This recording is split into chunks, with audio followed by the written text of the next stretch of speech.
IDFM 98 de la Bande FM, bonsoir à toutes et à tous. Catherine de Chevilly ce soir pour nous parler d'une technique qui s'appelle la technique Alexander. Catherine de Chevilly enseigne la technique Alexander depuis 1990. Elle l'enseigne en cours individuel et collectif. L'autonomisation des personnes étant pour elle une priorité, elle s'investit dans la transmission de la technique aux enfants et aux enseignants, notamment dans des écoles primaires et conservatoires de musique. Elle est membre de l'association APTA. Bonjour Catherine de Chevilly. Association APTA, ça veut dire quoi? Bonjour Joël, ça veut dire Association des professeurs de la technique Alexander. D'accord. Donc, comment vous avez rencontré cette technique? Jeune adulte, je faisais des études de musique pour devenir professionnelle. Et ces études étaient très très difficiles et d'autant plus que j'ai perdu un frère à ce moment-là. Donc, ça m'a fortement déstabilisée. En même temps, ça m'a amené à m'interroger de façon très très vive sur ce que je voulais faire de ma vie. Et au même moment, j'ai commencé la pratique d'un art martial, l'aïkido, qui m'a été très favorable parce que ça m'a aidé à éviter de glisser dans la dépression. Et ça m'a donné de nouvelles perspectives. Je suis partie au Japon quand j'avais 23 ans. Là-bas, j'ai découvert un mode de vie complètement différent de ce que je connaissais, un paysage complètement différent. Et j'ai pratiqué assidûment l'aïkido et je me suis formée au shiatsu. Quand j'ai quitté le Japon, donc au bout de 3 ans, pour rentrer en France, je sentais que j'étais sur une voie, mais je ne savais pas encore quelle profession j'allais exercer. Donc je ne suis pas rentrée directement en France, je voyageais en Asie du Sud-Est et pendant 6 mois. Et c'est à Bali de la technique Alexander pour la première fois par un ostéopathe qui vivait en Australie. Et une deuxième fois au cours de ce même voyage en Inde par un couple d'enseignants français, d'enseignants de cette méthode que j'ai rencontré dans un ashram où on pratiquait la méditation. De retour à Paris, quelques mois plus tard, j'ai commencé à prendre des cours de technique Alexander. Donc voilà comment j'ai rencontré la technique Alexander. Oui, alors on peut parler de Frédéric Mathias Alexander, qui est né en 1869 sur une île au sud-est de l'Australie, la Tasmanie. Donc c'était pas très loin de là où vous l'avez, on peut dire, rencontré la première fois. Oui, c'est vrai, oui. Alors qu'est-ce qui se passe? Pouvez-vous nous parler de cet homme? Oui, Frédéric Mathias Alexander, donc il est né en Tasmanie, mais jeune adulte, il est parti en Australie pour apprendre le théâtre et la diction. À l'époque, ça allait ensemble. Il était passionné de théâtre et sa carrière a rapidement pris de l'envergure.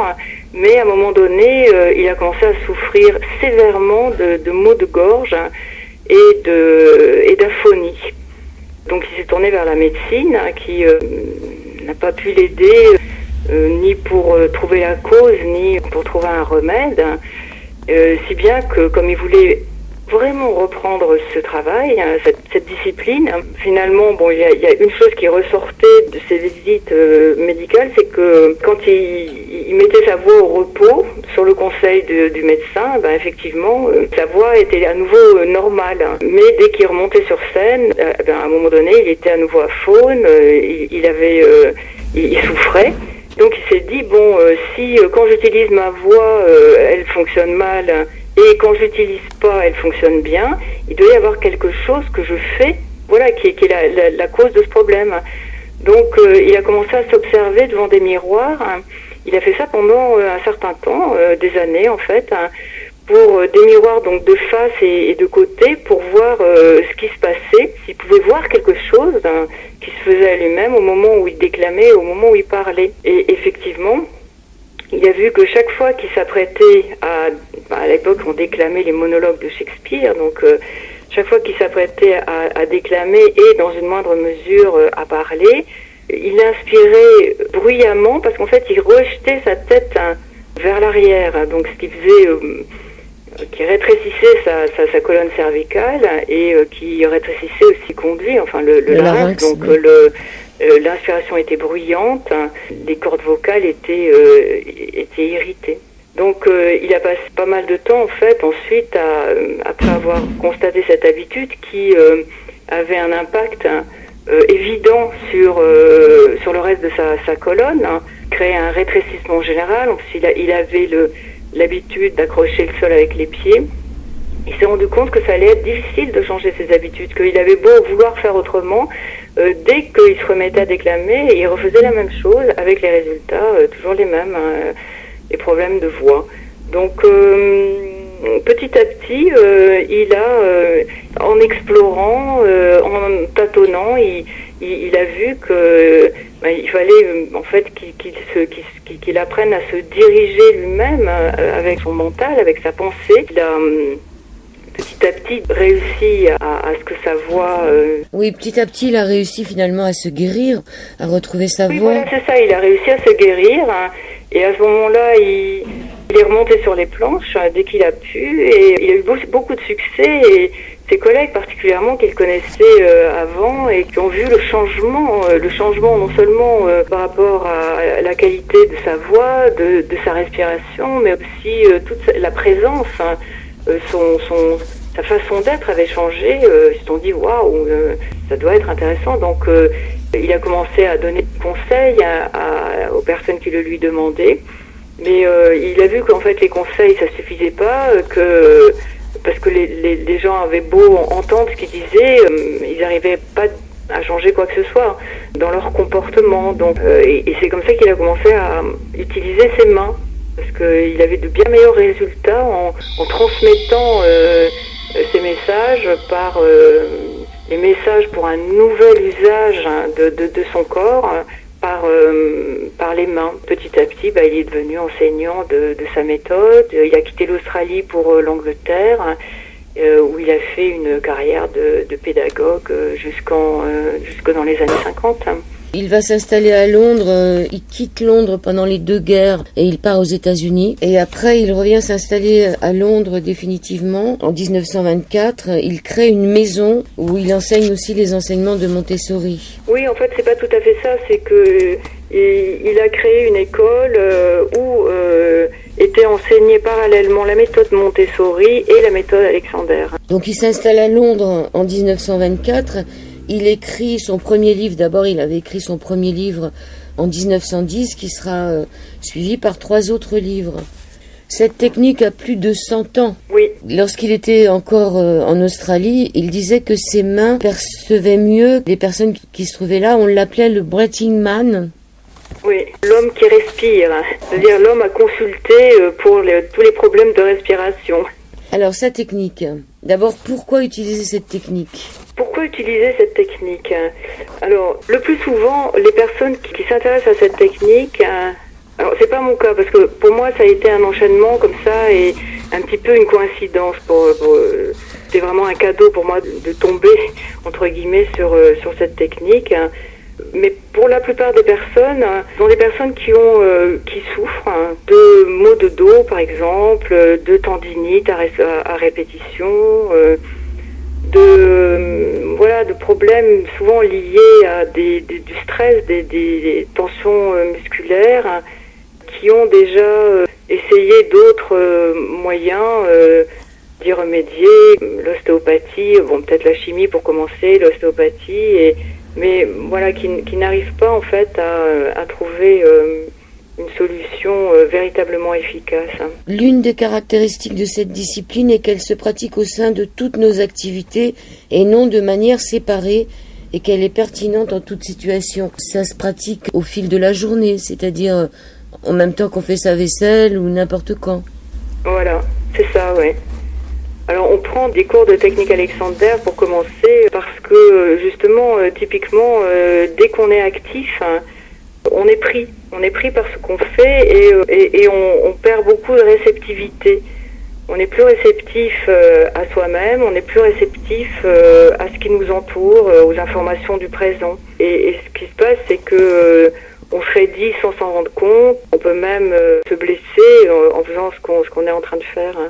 Donc ça, c'est vrai pour des activités domestiques. Donc on pourrait dire des activités relativement simples.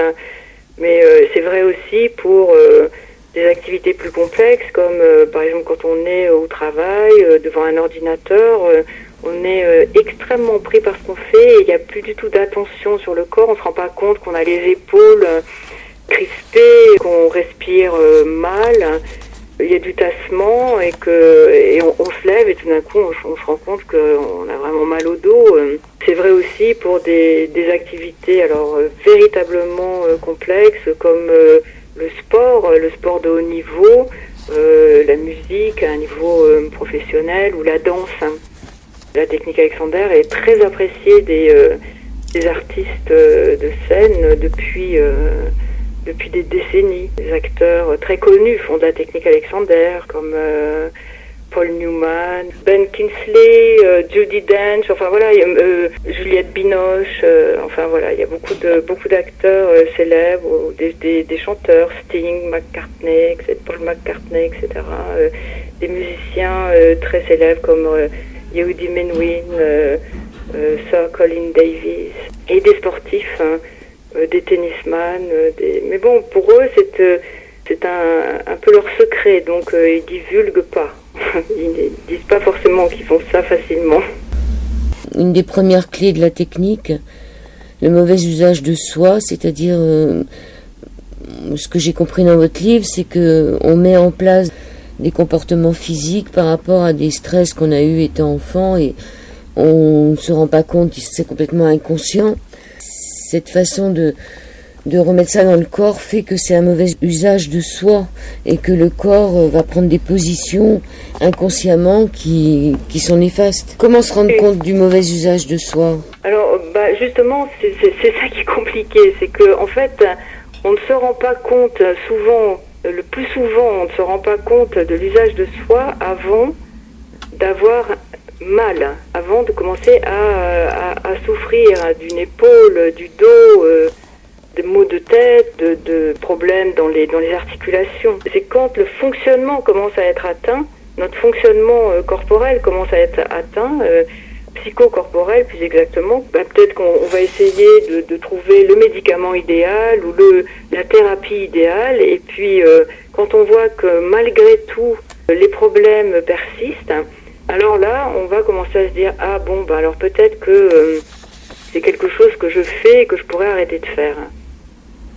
Donc l'usage de soi, c'est la façon dont on réagit psychocorporellement avec tout ce qu'on est, son corps, son esprit, ses émotions, à ce qui nous arrive.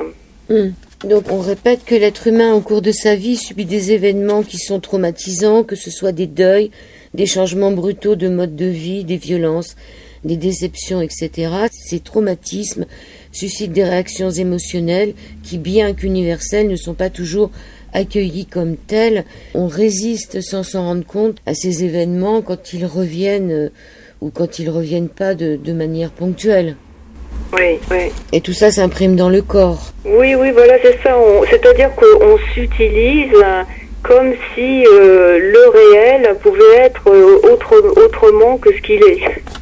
Que ce qu'il est en train de se passer. Donc ça veut dire on se cabre, on n'est pas d'accord que ça soit comme ça, et du coup on en rajoute, parce que non seulement on a un problème, mais en plus on se tend et principalement on serre la musculature du cou, et à ce moment-là ça gèle le passage des informations entre le cerveau et le corps, ça gèle l'influx nerveux, ça gèle le dynamisme entre la tête et la colonne, qui est déterminant pour la coordination du reste du corps. Vous écrivez, c'est pourquoi il est extrêmement efficace de conscientiser que ce ne sont finalement pas tant les problèmes qui nous font mal au dos et rendent notre vie fatigante, mais bien nos réactions habituelles à nos problèmes. Voilà. Donc l'intérêt, c'est de prendre conscience de nos tensions physiques, et de faire émerger à la conscience les comportements favorisant le déséquilibre pour s'en libérer. C'est intéressant de faire le lien entre ces tensions musculaires, qui font partie de nos réactions réaction, de faire le lien avec le réflexe de sursaut, qui est un réflexe lié à la survie et qui concerne les humains et tous les vertébrés. Quand on est en présence d'un son violent ou d'un éclat de lumière violent ou d'un geste brusque à côté de nous, on se rétracte, c'est-à-dire la tête part en arrière, les épaules montent, et en fait ce qu'on protège, c'est la nuque. Parce que ce qu'on protège, en fait, c'est la nuque et la tête. Voilà. Et dans une moindre mesure, ce réflexe de sursaut, c'est ce qui se manifeste quand on est impatient, quand on est contrarié, quand on est en colère, quand on a peur d'arriver en retard, qu'on fait quelque chose tout en ayant peur de se tromper. La seule contre-indication, on pourrait dire, c'est la résistance au changement, qui est donc la seule contre-indication que pourrait connaître la technique. Quelqu'un qui ne veut pas changer, il ne faut pas qu'il aille vers cette technique Alexander. Il ne faut pas qu'il devienne un alexandran, comme vous dites. Oui, enfin bon, c'est pas qu'il ne il faut pas, mais c'est probablement ce qui va se passer. Parce que, bon, effectivement, Alexander disait à ses élèves... Il disait, c'est pas la peine de venir me voir si vous n'êtes pas d'accord de reconnaître vos erreurs. Alors c'est vrai que c'est déjà un premier pas de pouvoir reconnaître que la façon dont on s'y prend pour gérer notre vie, elle est des fois elle est très bien, mais des fois elle est erronée. C'est-à-dire qu'on fait on réagit d'une façon automatique, sans le vouloir, sans le savoir. Voilà, avec la technique Alexander, il s'agit de se rendre compte que pourquoi je suis en train de faire ça ? Maintenant que je m'en rends compte, peut-être que je peux ne pas le faire. Je peux arrêter de serrer mon cou, mes épaules, chaque fois que j'ai une contrariété, chaque fois que chaque fois que je ne suis pas d'accord avec le réel.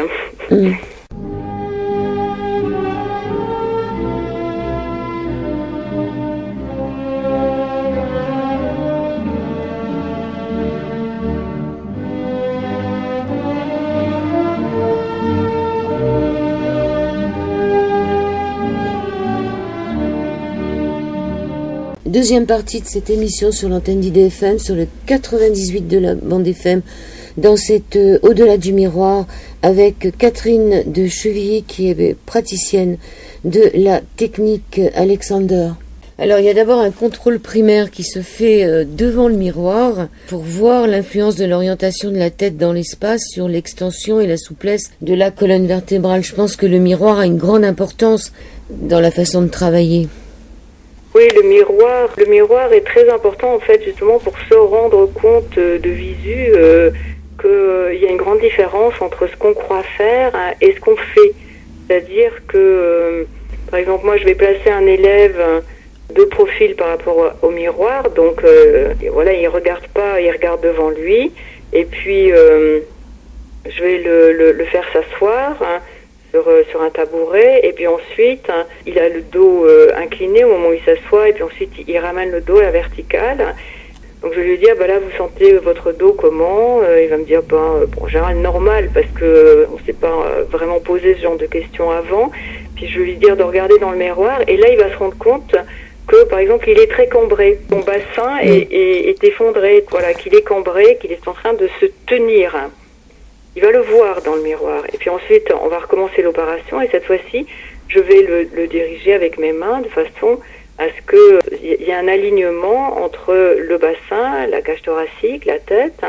Et à ce moment-là, il va à nouveau se regarder dans le miroir. Une fois qu'il est assis dans cet alignement, il va se dire « Waouh, c'est incroyable !» Moi, j'avais l'impression d'être voûté. Et ce qu'il voit, en fait, c'est que son dos est parfaitement vertical. Et en plus, qu'il y a du confort dans cette façon d'être assis. D'accord. Et donc là, vous pouvez poser les doigts pour qu'ils ressentent un peu mieux l'endroit où il est mal positionné ? Oui, alors en fait, le contact manuel de la technique Alexander, il est très particulier parce qu'en même temps, il est très léger, très subtil, pas du tout intrusif. C'est pas du massage, c'est pas de des manipulations voilà, façon ostéopathique. Donc ce toucher, il est très très léger, mais en même temps, il est très agissant en profondeur parce qu'il met la personne en relation, en mesure d'être à l'écoute de son squelette, de ses articulations et de son équilibre postural. Je vais souvent poser mes mains juste entre le cou et le crâne de la personne, de façon à faire sentir à mon élève qu'il a cette tendance de fixer sa tête. C'est-à-dire la tête est verrouillée. Et voilà, dès que je le lui dis, à ce moment-là, ma main l'aide à localiser l'endroit, mais c'est sa pensée qui agit pour arrêter de fixer sa tête et donc pour que le cou soit plus libre et que la tête puisse se dégager des épaules et qu'il y ait un déploiement de la colonne vertébrale et de tout le corps. D'autant plus que les périodes d'exploration devant les miroirs donnent lieu à de profondes réflexions. Alexander découvre qu'habituellement l'être humain ne dirige pas consciemment l'usage de son organisme, mais plutôt de façon machinale et autoritaire. Donc là, finalement, l'élève se rend compte qu'il a des sensations trompeuses, on peut dire, parce qu'il a constaté que ses décisions et actions avaient été jusque-là à la merci de sensations trompeuses. C'est-à-dire que vous mettez l'élève en situation de vivre des événements. Comment ça se passe ? Oui, voilà, donc des mouvements usuels comme se lever, s'asseoir, marcher, se pencher pour ramasser quelque chose ou se pencher pour se laver les mains, enfin pour laver la vaisselle.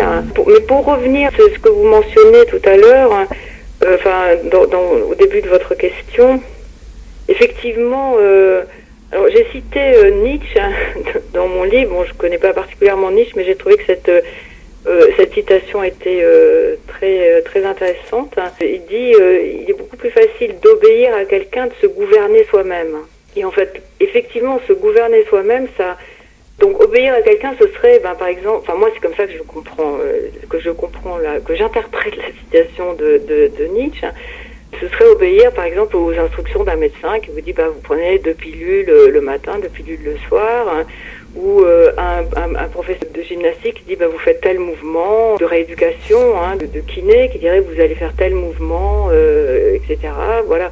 Mais se gouverner soi-même, en fait, ça veut dire, au moment où je fais les mouvements, être consciente de ce que je suis en train de faire, de comment je suis en train de m'utiliser, et notamment comment je suis en train d'utiliser ce fameux contrôle primaire, donc la relation entre ma tête et ma colonne. Parce que si je suis en train de faire un exercice, soi-disant pour me rééduquer, mais que ça me fait me raidir au niveau de la nuque ou du bas du dos, et que je m'en rends pas compte, je vais vraiment pas me faire du bien, quoi. Ayant maintenant pris conscience qu'il était mu par ces automatismes et non par des informations régulièrement et délibérément mises à jour, il s'oriente vers un nouveau comportement, des nouvelles utilisations de sa pensée. Mais là, il se trouve confronté au problème de l'inhibition. Je parle de la personne qui suit vos cours. Lorsqu'il a pris conscience de ces automatismes, il continue à buter contre un obstacle, la précipitation à agir, qui s'empare de lui et aboutit à une exécution machinale. Et toute la technique est de proposer à l'élève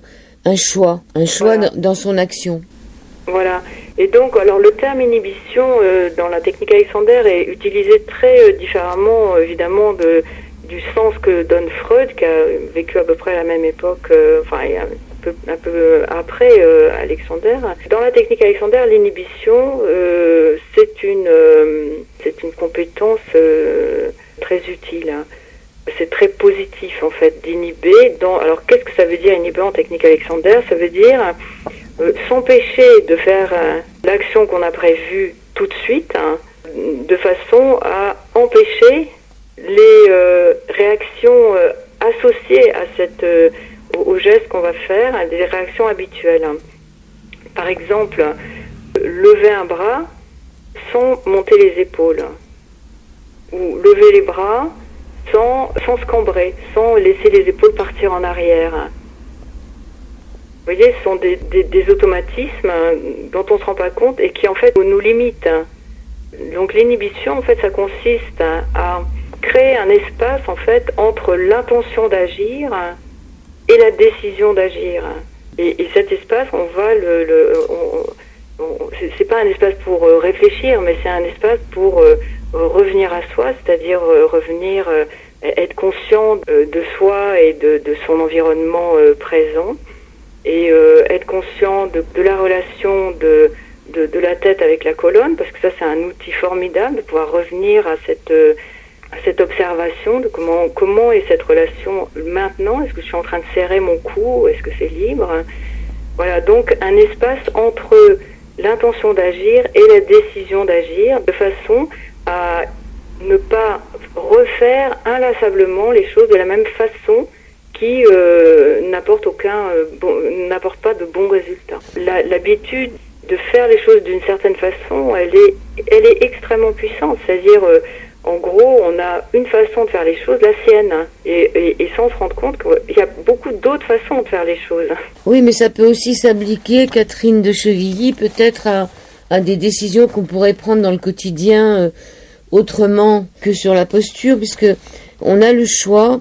Donc, préalablement à l'action et pendant qu'elle se déroule, il constate que se donner le choix entre faire ce qu'il a prévu, ne rien faire ou faire autre chose. Ça peut s'appliquer aussi à des domaines en dehors de la posture, c'est-à-dire se donner du temps de réflexion. Oui, ce n'est pas vraiment un temps de réflexion, c'est plutôt se donner la liberté de voir qu'on est en train de réagir peut-être d'une façon automatique et qu'on pourrait être plus libre, plus souple, plus disponible. Par exemple, effectivement, dans nos réactions, voilà, dans notre vie relationnelle. Quand vous donnez des cours, est-ce que vous travaillez sur les émotions aussi? Pas directement, mais c'est ça qui est extraordinaire. On travaille sur le postural, mais à travers le postural, on travaille sur les habitudes comportementales. Et donc, quelle habitude comportementale essentiellement? Sur l'habitude de vouloir le but, de se focaliser sur le but et les résultats, et du coup d'être absent à soi-même, de perdre sa conscience corporelle. Quand on est trop focalisé sur le but qu'on veut atteindre, c'est comme si on voulait aller d'un point A à un point B. Donc on veut aller d'un point A à un point B, mais notre esprit est déjà au point B, alors que notre corps, il est toujours au point A. Alors ça peut être par exemple dans un mouvement, entre se lever et s'asseoir, entre le point A qui est je suis debout et je vais m'asseoir. On oublie qu'on est debout. Exactement. On est déjà assis, voilà. On anticipe, et à ce moment-là, on ne se rend pas compte que dans le processus de s'asseoir, on fait beaucoup plus d'efforts que nécessaire. On va trop en arrière avec le bassin, du coup on se cambre pour compenser, la tête part en arrière, et ensuite ça devient une habitude de s'utiliser de cette façon-là. Une de ces phrases célèbres d'Alexander, c'est « cesser le faux et le juste se fera de lui-même ». Se rendre compte qu'on fait faux, c'est déjà tout un processus. Se rendre compte qu'on fait faux au moment où ça se passe, voilà, on avance un petit peu plus dans le processus, et avoir la présence d'esprit au moment où on se rend compte qu'on est en train de mal s'y prendre pour faire ce qu'on est en train de faire, eh bien résister à l'envie de corriger, à l'envie de faire autre chose, mais plutôt voir ce qu'on peut arrêter de faire, les tensions inutiles qu'on peut arrêter d'alimenter, les comportements aussi stressants qu'on peut arrêter d'alimenter, et à ce moment-là, indirectement, les choses vont mieux se passer. Donc c'est ça qu'il y a derrière, cesser le faux, le juste se fera de lui-même. C'est en étant attentif à soi-même, à ses réactions, que du coup le corps va mieux fonctionner, qu'on sera moins sujet au déséquilibre, au dysfonctionnement et aux maladies. D'accord, donc plus qu'une méthode pour résoudre telle ou telle difficulté, la technique Alexander est une compétence transversale qui instaure en nous un nouveau mode de vie et d'apprentissage dans la mesure où vivre, c'est s'adapter, et s'adapter, c'est apprendre. Au même titre que des techniques telles que la méditation ou la communication non violente, elles participent à notre éducation et notre évolution en tant qu'être humain. Qu'est-ce que c'est qu'une compétence transversale ? Eh bien, c'est une compétence qui traverse d'autres compétences, en fait. Donc, ce que ça veut dire, c'est que la technique Alexander, c'est un moyen, donc ce sont des outils qu'on active à l'intérieur de soi, tout en faisant ce qu'on est en train de faire. Alors ça peut être les tâches domestiques, ça peut être jouer du violon, ça peut être monter à cheval ou conduire un avion de chasse. Donc c'est pas quelque chose qu'on fait à côté, comme par exemple des postures de yoga. C'est un travail mental. D'ailleurs, Alexander disait, vous croyez que ma technique c'est quelque chose de physique, mais en fait non, c'est tout ce on n'a jamais rien fait d'aussi mental. Vous dites que le propre de la pédagogie d'Alexander est de mettre l'accent sur la justesse d'observation et non sur l'exécution, et de relever à la fois des fonctions sensorielles et de la motricité. Donc plus sur la justesse d'observation que sur l'exécution. Voilà, c'est ça, c'est-à-dire se rendre compte que le désir de bien faire, qui peut se transformer des fois en acharnement, fait qu'en fait on refait tout le temps la même chose. Voilà, on pense qu'en refaisant, par exemple, quand on travaille un instrument de musique, on aura tendance à répéter la même phrase difficile, mais toujours de la même façon. Ou alors quand on doit sauter un obstacle à cheval, on va s'y prendre toujours de la même façon, parce que on pense qu'en voulant y arriver, ça va le faire. Et en fait, c'est plutôt en observant comment on s'y prend, et comment on s'y prend à l'intérieur de soi, à nouveau, comment on est en train de perturber son équilibre postural et général face à un saut d'obstacle ou à un passage difficile ou à une situation difficile qu'on est en train de vivre. Donc c'est en observant qu'on est en train de se mettre soi-même des bâtons dans les roues parce qu'on est en train de se stresser, et donc en s'en rendant compte, se donner les moyens d'arrêter, de se rétrécir face à l'obstacle. Plus on est dans l'observation, plus on favorise l'observation au sein de nos activités, donc l'observation de l'usage de soi, de comment on s'utilise. Plus on favorise cette observation, plus elle s'affine, plus on observe ce qui se passe de façon juste. On devient capable en temps réel de déceler ces tensions inutiles et de les défaire, de les déjouer. Et donc de rendre sa liberté, sa disponibilité au corps. Voilà, c'est l'efficacité du naturel. C'est-à-dire l'efficacité, par exemple un guépard, le guépard il est très efficace, il court à 80 km à l'heure s'il en a besoin. Sans effort. Donc des études montrent que la technique permet d'empêcher qu'une situation s'aggrave, hernie discale, scoliose, maladie de Parkinson, ou se déclare tendinite, arthrose. C'est une bonne technique aussi pour empêcher les effets du vieillissement, et elle est beaucoup aussi axée sur la respiration. La respiration est au centre de la technique. Oui, mais indirectement. C'est-à-dire que quand on arrête de se crisper, de se rétrécir, eh bien, du coup, ça respire mieux. C'est-à-dire que les muscles autour du squelette desserrent leur étreinte, et du coup, le squelette retrouve sa mobilité et la vie organique peut beaucoup mieux s'accomplir. En fait, voilà, on dit que là où on s'utilise le mieux, c'est quand on dort, c'est-à-dire quand il n'y a pas d'interférence du mental qui crée des émotions, etc., des émotions négatives. Donc quand on dort, le corps se répare parce qu'on le laisse tranquille. Donc c'est la technique Alexander, on pourrait dire, c'est l'art de se laisser tranquille alors qu'on est actif, de faire le juste effort.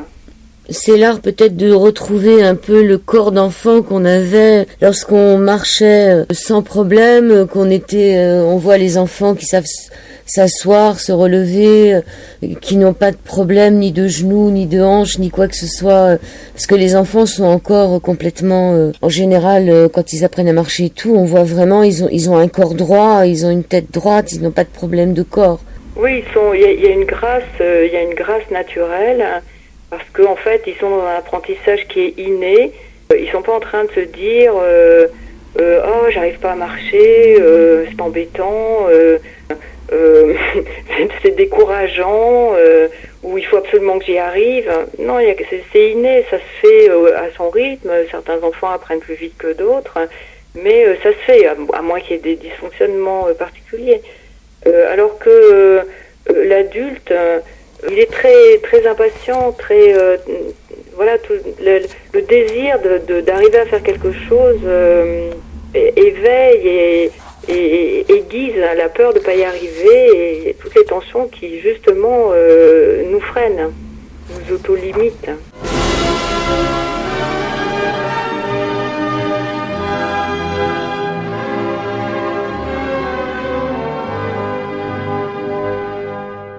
Troisième et dernière partie dans cet au-delà du miroir, avec Catherine de Chevilly, la technique Alexander, parue aux éditions Erol. Nous poursuivons notre émission sur l'antenne d'IDFM. Dans la deuxième partie de votre livre, vous nous invitez à entrer plus avant dans la compréhension de la technique, compréhension qui devrait, pour être utile, déboucher sur le corps préhension, J'aime bien cette phrase. Ce que ça veut dire, c'est que voilà, on peut comprendre que effectivement, ce serait mieux. On peut comprendre, voilà, toute cette histoire de contrôle primaire, que quand le cou n'est pas libre, ça bloque le dynamisme entre la tête et la colonne, et donc ça a un retentissement sur tout le corps. Le comprendre, c'est relativement facile.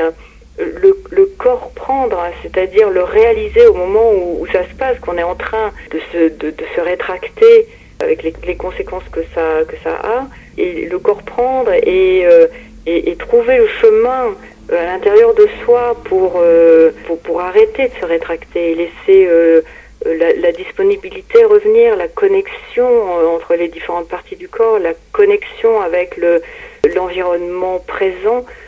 C'est l'apprentissage de toute une vie, parce qu'en fait, on est tout le temps en train de perdre sa disponibilité, d'être happé par un aspect de la réalité et de donner beaucoup d'importance à un problème au détriment de tout le reste, et de penser que tant qu'on n'a pas résolu tel problème, on ne pourra pas être heureux. Alexander dit que vivre, c'est réagir. Il y a cette phrase de lui: chaque acte est une relation à un stimulus reçu par l'intermédiaire des mécaniques sensorielles. Vous demandez quand même aux personnes de s'explorer.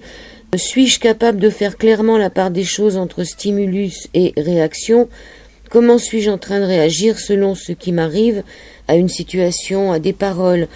Alors, soit en observant les faits sans commentaire, je me dis « il m'a dit ça », soit en interprétant les faits « il m'a dit ça parce que », soit en jugeant les faits « il m'a dit ça, c'est vraiment sympa ou pas sympa ». L'intérêt aussi de ne pas réagir, de se rendre compte de ses réactions par rapport à un stimulus. On a le choix. On a le choix de la réaction. On n'a pas le choix du stimulus auquel on réagit, mais on a le choix de la réaction. Vous dites qu'on a le choix du soi. Oui, le choix du choix. Le choix de l'usage de soi. Alors, vivre, c'est réagir, c'est pas vraiment une phrase d'Alexander. Du matin au soir, en fait, on réagit à des stimuli, aux événements de l'extérieur, et on réagit aux objectifs qu'on se fixe. Et donc, pour nos auditeurs, nos auditrices, pendant une heure ou une journée, essayez de régulièrement vous poser la question suivante: suis-je en train de réagir et comment? Parce que des fois, les choses vont tellement vite, c'est-à-dire qu'on réagit tellement du tac au tac, on ne fait pas la distinction entre le stimulus et la réaction. C'est-à-dire on est déjà on est déjà à fond dans une réaction, voilà, et du coup la réaction devient un stimulus, hein, parce que notre réaction, elle a des conséquences, elle se traduit en tension, elle se traduit en fermeture, hein, par exemple. Donc voilà, c'est vraiment intéressant de se dire, tiens, là je suis en train de réagir, hein. Je suis en train de réagir en me rétractant. Est-ce que je peux voilà, me poser Et me poser aussi la question de savoir pourquoi je réagis comme ça quelquefois aussi. Qu'est-ce qui se passe derrière? Parce que si ça nous laisse du temps de réfléchir, finalement c'est déjà ça de gagner. Oui, mais alors bon, le pourquoi, c'est pas tellement le propos de la technique Alexander. C'est-à-dire que bon, peut-être parfois on a comme ça un jaillissement de lucidité par rapport au pourquoi, et à ce moment-là, bon, bah, très bien, on peut chercher toute sa vie pourquoi on est comme ça, et essayer de comprendre pourquoi on réagit comme ça. Ça peut ne pas être très productif en définitive. La technique Alexander, elle s'occupe plutôt du comment. Comment faire pour me donner plus de choix de réaction. Oui, vous dites que un point très important dans cette technique, la technique est un moyen mais pas une fin.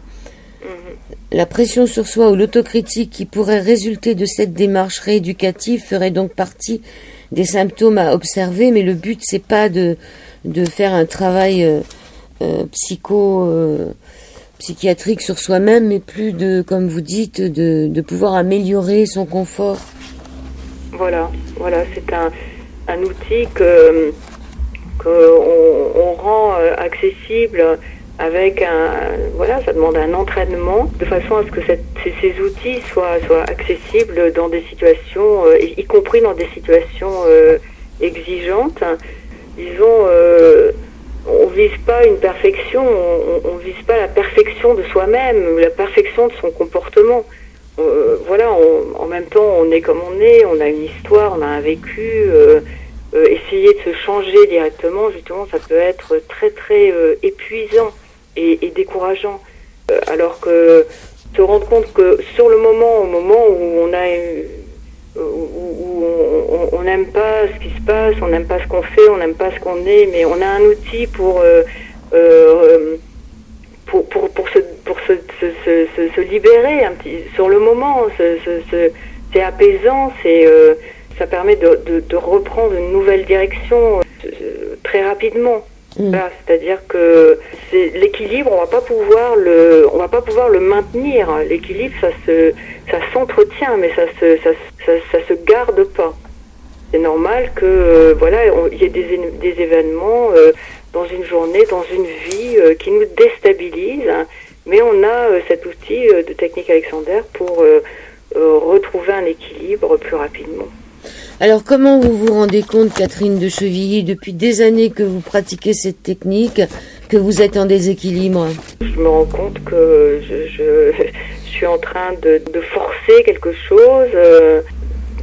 Ça peut être autant sur le plan des processus mentaux que physiquement. Et à ce moment-là, je me dis, laisse-toi tranquille, laisse ton cou être libre pour laisser ta tête se dégager loin des épaules.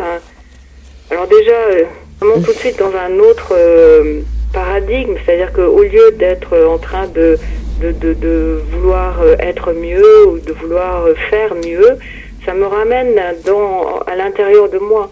Il y a une écoute de ces directions. Laisse ton cou être libre, tout de suite ça se dégage, ça me fait respirer, ça permet à ma tête de retrouver un dynamisme, c'est-à-dire pouvoir être réajustée comme elle le devrait plusieurs fois par seconde. La voix de la tête devrait être réajustée par des muscles posturaux au niveau du cou et donc ça devrait être très libre.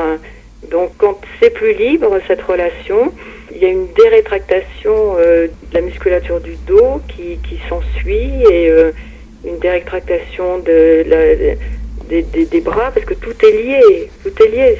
Si on regarde le squelette, il y a l'axe, et puis l'axe qui est donc dirigé par la tête, et le regard est très important d'ailleurs, par rapport à au fait que la tête guide le corps, et les bras et les jambes donc sont très dépendants de comment ça se passe au niveau de l'axe. Donc voilà, le fait de revenir, c'est très intime, ce qui se passe à l'intérieur de moi, le corporel, ça me déconnecte un petit peu par rapport, un petit peu ou même complètement du sujet sur lequel j'étais en train de m'acharner, où je voulais un résultat directement et tout de suite, quoi. Il y a cette phrase d'Alexander, l'individu ne décide pas de son avenir, il décide de ses habitudes et ses habitudes décident de son avenir. En Suisse, cette technique est, on peut dire, remboursée sécurité sociale, on peut dire. Oui, depuis des années déjà, les assurances, bon, pas l'assurance de base, hein, bon, c'est un autre système. Hein, moi, j'habite près de la Suisse, donc je connais bien ça, mais donc en fait, ça peut être pris en charge partiellement par ce qui est leur système de sécurité sociale qui est différent du nôtre. Hein. Alors en France, c'est pas le cas parce que bon, la technique Alexander est vraiment un outil de prévention très efficace, mais on est un petit peu dans un autre stade d'évolution, on va dire. Mais en France, il y a des organismes de formation qui prennent en charge les cours de technique Alexander, les musiciens par exemple, mais pas seulement. En fait, il y a d'autres professionnels qui peuvent faire une demande de prise en charge à un organisme de formation. Donc les professeurs de technique Alexander sont aussi des formateurs. D'accord. Donc on peut retrouver des thérapeutes, on vous appelle pas thérapeute, non? Non, en Suisse, oui, on appelle thérapeute, mais nous en France, on pense que c'est une appellation qui éloigne un petit peu la technique Alexander de son essence. Nous, on est plutôt des éducateurs, enfin, on est plutôt dans le domaine de l'éducation que dans le domaine de la santé, même si c'est la santé par l'éducation.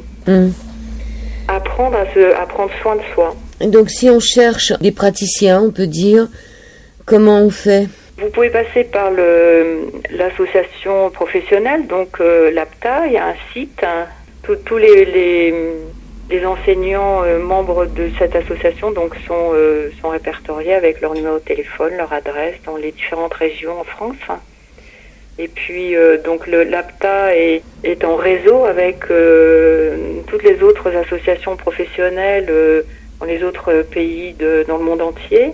Donc voilà, si vous êtes à l'étranger ou si vous voyagez, vous pouvez trouver un professeur de technique Alexander dans une vingtaine de pays dans le monde. Alors ça se passe comment? La séance dure combien de temps en individuel? En individuel, traditionnellement, elle dure 45 minutes. Hein.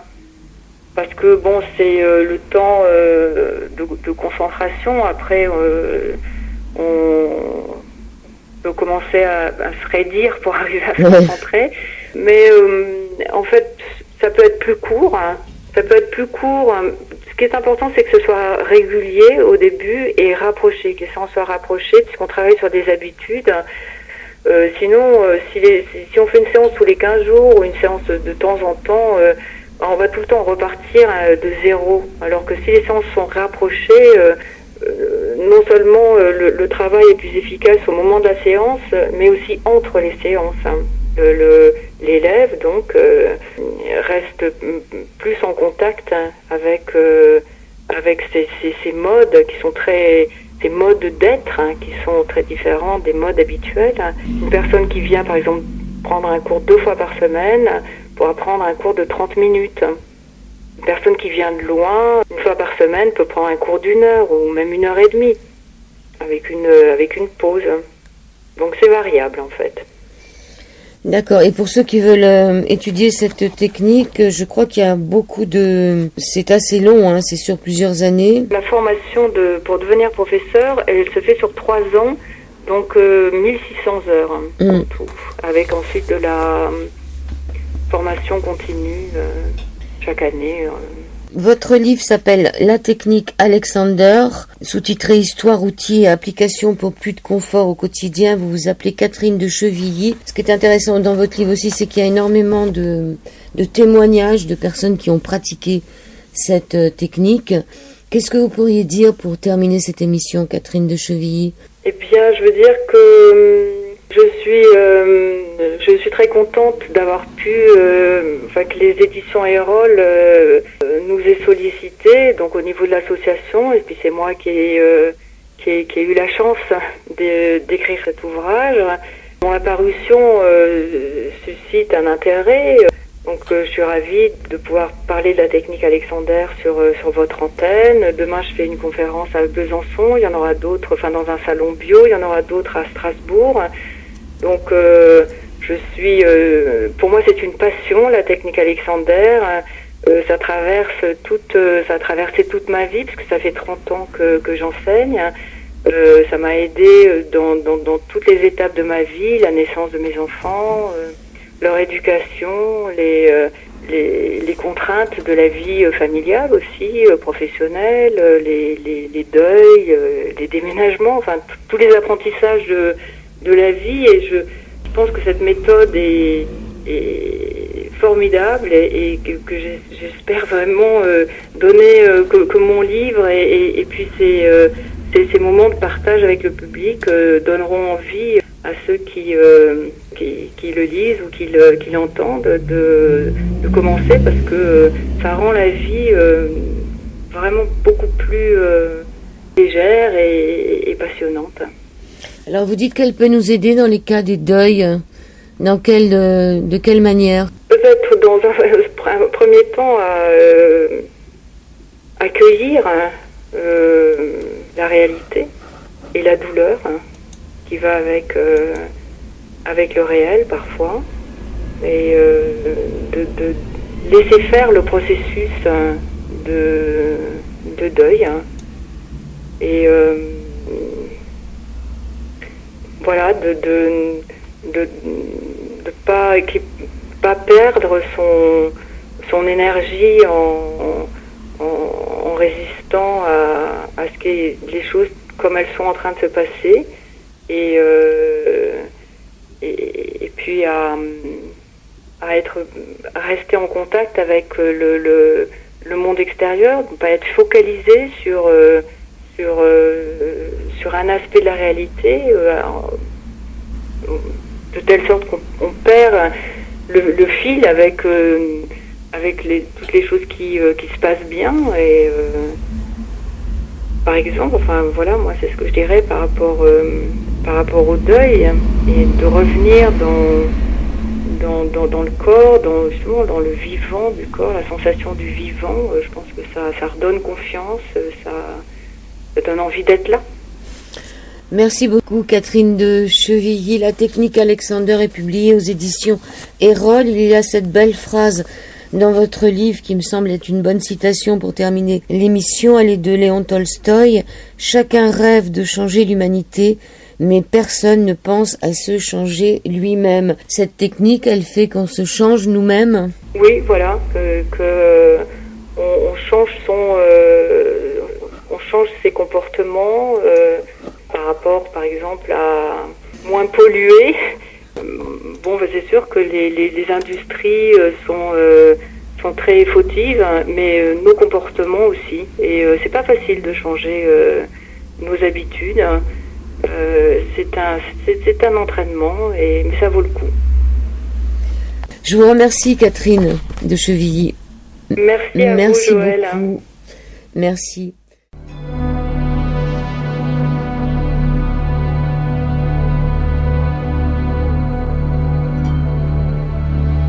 Sur les 98 MHz de la bande FM, chargez-vous en ondes positives.